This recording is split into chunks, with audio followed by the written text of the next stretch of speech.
All right, everybody, this is July's newsletter. Again, this is Kyle with Keller Williams Realty, and the purpose of this newsletter is to give you a actual video on what I feel like the market looks like now and what I think it's going to look like in the future. So I want to jot down a few notes so that I can kind of hit on some points that are important, and I think if you're a seller or a buyer, investor or first-time buyer, whatever that looks like, I think this is important stuff that we want to reiterate and explain to you in a video format. So number one, guys, it's a seller's market.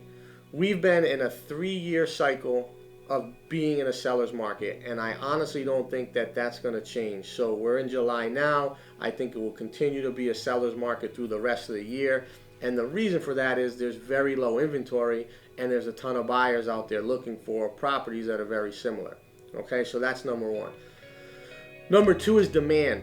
Demand is at an all-time high. There's a lot of buyers that are qualified for the same pricing, so that creates a high sense of demand for very limited property, and it's pushing pricing up, and a lot of properties are selling way over asking price. So if I'm a seller right now, I have to understand that demand is there, and I have to understand how to work that into my pricing. Number three is supply. Supply, guys, right now is at an all-time low. There's very limited supply. If it's a multifamily in our localized market, they're going relatively fast. If they're in good condition, they're priced well. If it's a single family and there's a lot of attractiveness for location and for layout and for different sort of things that fit for the average and the masses of buyers, these things are going fast. Okay, so supply is really, really low. Number four, we have interest rates.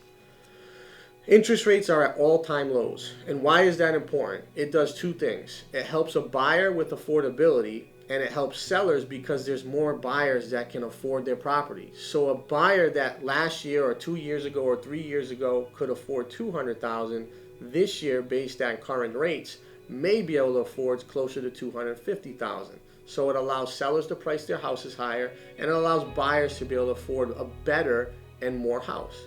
Number three is pricing. This is the one where I think that it's not going to make sense for some people, but I think that even though there's super high demand and there's very low inventory, pricing has pretty much stabilized.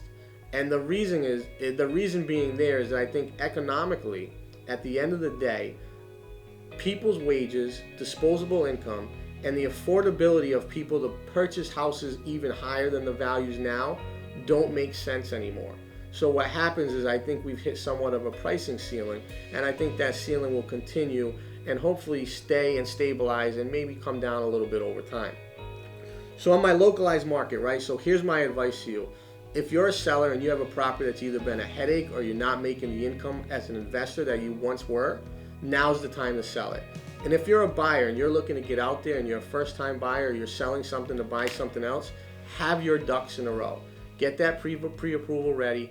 Be ready to know what you're looking for, and be ready to get out there and make a very aggressive bid. Guys, that's my outlook for July, and this is great. Thank you for listening to my July newsletter. I look forward to August.